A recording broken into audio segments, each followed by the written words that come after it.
Hey, this is Josh from The Verge, and we're sitting here with Aaron Woodman from Microsoft. You're a director of Microsoft. You work in the Windows Phone Marketing division, team. marketing team. Yeah. And we're at CES. Again. This is a big, once again. Right. I mean, how many CESs has this been for you? It's a really funny story because I was here for our first one. So not the one where Bill just showed up. 82. No, it's like 15 years ago. Were you? Yeah. So this you were is just, you were just attending though. No, I was like a technical product manager at the time. So you're like a Benjamin Button type character. I've been here forever. Right? My God. I've been waiting for phone for so long. Wow. No, so it's a really wonderful bookend for me because Yeah. it's like a first and last, and it feels right. amazing, That's right. That's sad. Yeah, it is kind of sad. But you're you're doing Windows Phone stuff. There's a lot. You guys are doing a bunch of announcements here. Yeah, it's been a good year so far. AT&T, big AT&T partnership. You're doing LTE devices. Yep. The Titan 2 is one of them, and this Nokia phone that everybody keeps talking about, the Lumia 900. Yep. This must seem like a really exciting time because you guys have spent. I mean, we first saw the phones at Mobile World Congress in 2009, 10? What year was it? 2010. Was it 10? Yeah. So it's been almost 2 years now that you guys introduced these, but it's starting now to seem like you're getting a little bit of traction. Yeah, I think what's amazing is I think when we unveiled the phone initially, we surprised a lot of people. And I think since that time we've actually had the chance to actually bring it to market. Yeah. And actually see it in consumers' hands. How do you think you surprised people? I mean, I was surprised when I saw it because of the design. Well, I think the design and actually the change of the approach. I think people kind of expected us to kind of evolve the product into kind of a slightly better version of Windows Mobile. And so the design is part of it, but I also think kind of rethinking how we deal with our partnerships and prioritize OEMs and mobile operators and really think and kind of take accountability for the consumer all up. Right. It was a really different approach. And I think that's really starting to pay off in the last year where people have really been satisfied with the product. Yeah. So do you know what your market share is right now? I don't know. It's not high. Yeah. Right. So I can imagine that. So the Nokia announcement is obviously a big deal. Yeah.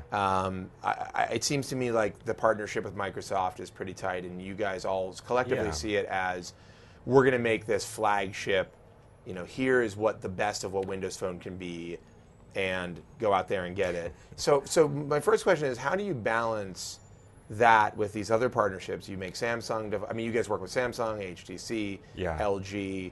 Well, the first thing I would say is market share is one of those things that tends to be a trailing indicator versus a leading indicator. It's one of those things that happens as a successful product enters the market and a lot of people fall in love with it. And so I think we feel really good with kind of the trajectory in the sense that people are using the product, they are falling in love with it. People that are touching the new products are falling in love with it, giving us really positive reviews. Right. And then I think when you think about the step approach of how to actually build into scale, there's a lot of things that go into that. And one of probably the most important is the partnerships. I mean, obviously we don't make hardware. So partnering really closely with a Nokia or a Samsung or HTC really enable us to actually get to just greater choice and greater selection. In some cases, like in Nokia, where they've really bet the company's future on Windows Phone, that is a product and a strategy. This guy's super loud. It's fine. Just keep going. I was waiting to see how loud it would get. It's like a soundtrack. Yeah, you can see it's like really excited. Yeah. But I think that partnership is such a critical piece, and I think Nokia really embraces really similar values. It's just insane. But I think that idea of focus on design, I think that just feels really right. Speaking of design, that at the Nokia booth they've got things like a old NASA helmet next to, or are they called a helmet? I feel like there should be a more elaborate name for it. But sitting next to a Lumia 900 in the case.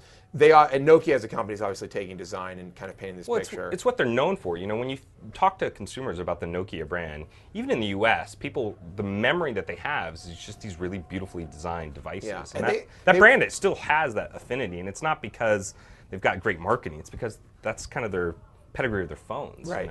But how do you maintain this relationship with Nokia, which is obviously very close, but keep other partners like Samsung and LG happy making devices? Well, I think a lot of that is going to come from what Nokia is actually going to provide to the broad ecosystem. I think they're going to create demand and awareness for Windows Phone, and I think Samsung and HTC are going to benefit that. Right. My guess is if you'd ask other OEMs whether they would build an iPhone, they probably would. Right. Not because there's not just a great competitor in there that's built a great device, but there's opportunity and demand. Right. And so I think those things are going to be really positive. Is Nokia building your iPhone? Is that what you're saying?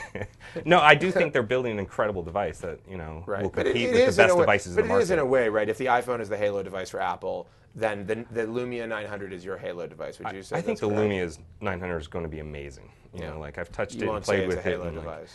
Well, I just think there's going to be a lot of different phones for a lot of different people. You know, the Titan 2 with the 16 megapixel camera is going to appeal to people in a very unique way. You know, and so I don't want to presume to know what individual people want from a phone. I think that's one of the beautiful parts about choice. Don't you need? Aren't I supposed to? Is it your job to know what individual people want in a phone? Well, but what's funny about that is when you talk to consumers, what they want varies immensely. Right. You know, like I actually prefer a smaller device because I actually put it in my front pocket. Yeah. My wife carries a purse. She doesn't care how big the phone is. Right. And so a larger phone actually is more comfortable for her. And so you think she'll be a fan of the 4.3-inch screen versus?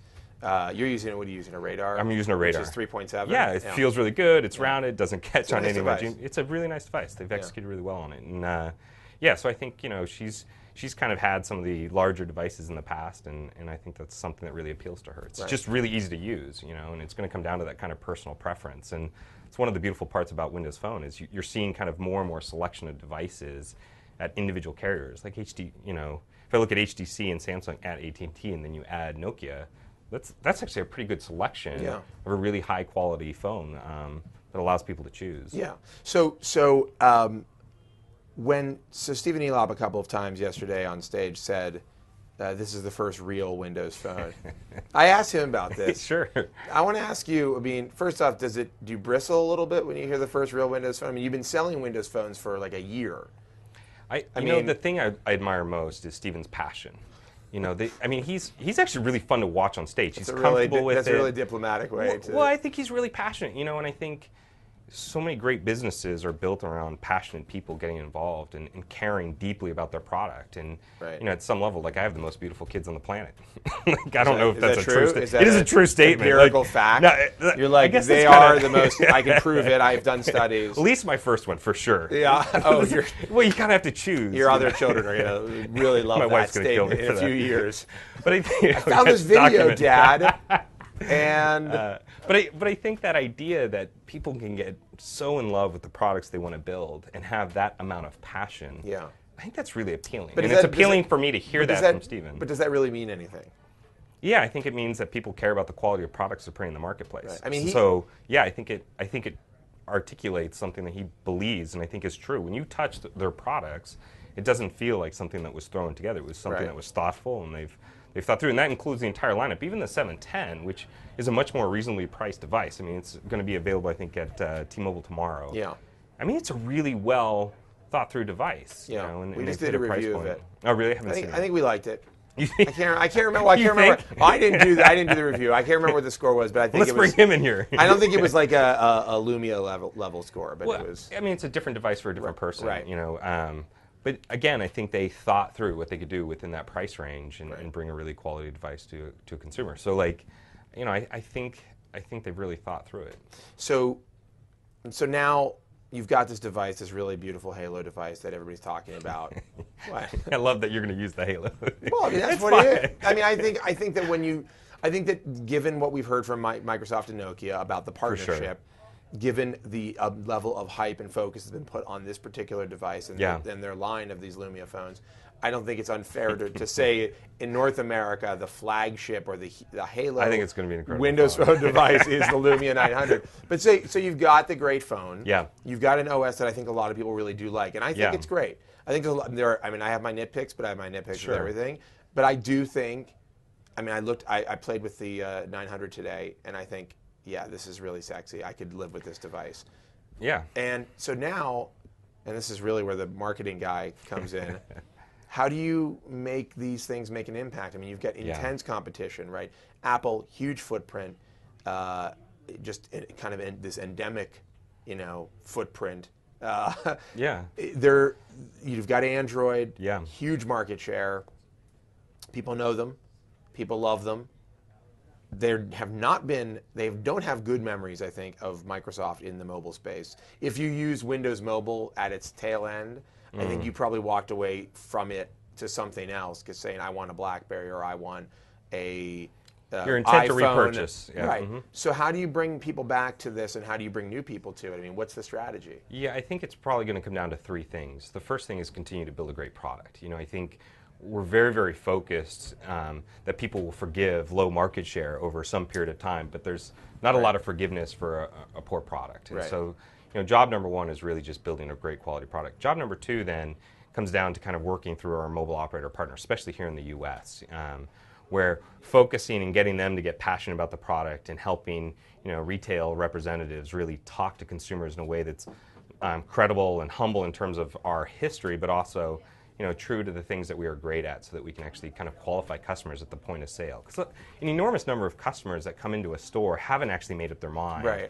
terms of which phone. And so trying to win the hearts and minds at the retail store is such a big effort. And, it's why AT&T's announcement was such a big part for us. Right. I mean, this is something that I think that Stephen Elop talked about on stage yesterday, which is, or maybe even Ralph De La Vega, I can't remember who.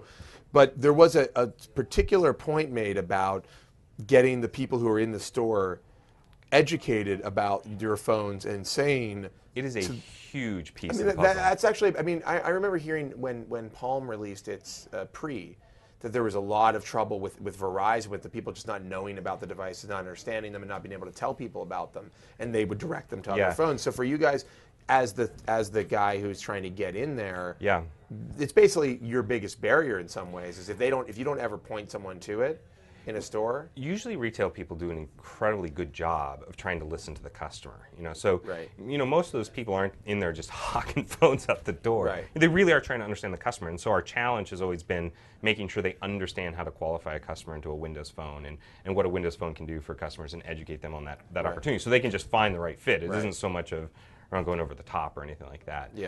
But it's why announcements like the AT&T announcement are so important to us. Because they own that connection with the customer in a way that's the last mile, and it's where most of the sales are actually taking place. But there have been some reports that we saw about people being incentivized to pitch Windows phones. I mean, is that... It happens throughout the industry. I think every phone manufacturer and partner actually do that. And so in some cases, the mobile operator has strategies and momentum to do that in certain ways. But you guys will be doing that? I mean, you're going to... We're motivated to go compete at retail. I don't think there's... You want people to tell people to get the phone. Yeah, but at the same time, I don't think anyone has a desire to sell a Windows Phone to someone that's not going to be happy. Like so much of this... any increased sales momentum is going to come from a satisfied base. And so it's not worth artificially selling a phone to someone that's not going to be satisfied. So that's kind of great product, win at retail, and really focus there. And the third thing I would say is marketing execution. We still have this huge opportunity in terms of the Windows brand itself, and kind of the direction it's going and what it means for people, and making that relevant to the phone purchase, and driving awareness that there is an opportunity to actually buy a Windows device when you're making a phone choice. And so those are kind of the three big pieces. There's a lot of other tactics. The marketing has to, obviously, you guys haven't been, you've been doing some marketing, very AT&T centric marketing, I think. We've been very partner-centric in the marketing. We've worked really closely with OEMs and mobile operators, and we'll continue to look for opportunities to do that. Are you going to start telling a story about just Windows Phone in general in terms of marketing? I think we're evaluating it. I don't know if we've made any decisions in terms of how we're going to go to marketing. I think what's clear to us is we have to translate the brand awareness of Windows and the affinity that people have for Windows, and make that relevant to our product inside this category. And that's an effort, and I don't think anyone feels accountability for that other than Microsoft. And so that doesn't necessarily mean a specific marketing spend in terms of, hey, we're going to go give this person money or that campaign. But it does mean we have a very specific set of objectives that are going to lead to, I think, not just short-term, but long-term success. Okay, so I know you have to get out of here, but I have mostly because I'm going to melt. I know, it's so warm. We've got to do something about the temperature in this room. But I have a question for you. It's a personal question. So we have a forum on The Verge. It's currently called Microserves. It's named after a Douglas Copeland book. I've read about the book, Microsoft. Sure. It's a great book. Cheese under a door, the whole nine. I was a big fan of the book when I first read it. But we're changing the name. Some people don't like it because it suggests.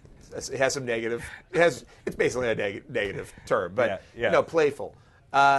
suggestions for new? Well, I tell you, internally, there's a lot of this Microsoft-y kind of thing, or Softies, or those types of things. Yeah. I personally have a preference for like Aaron's Playground or something. So I don't know if that Aaron's would. Playground. I don't know if that's going to kind of. That sounds fit like for you. like a weird. It just feels like I porno think site. people would have this instant affinity that would be really positive for just my. Woodman's Playground. Right, Is that something like that? Okay, so you're putting it in for Aaron. Yeah, Aaron's Playground or Woodman's Playground. I just feel like there's some opportunity Well, there. it's a very selfless. I'll talk to my boss. It's a very selfless, modest proposal, and I really appreciate it. Aaron, thanks so much for coming. Yeah, thank you. I appreciate it. Thanks.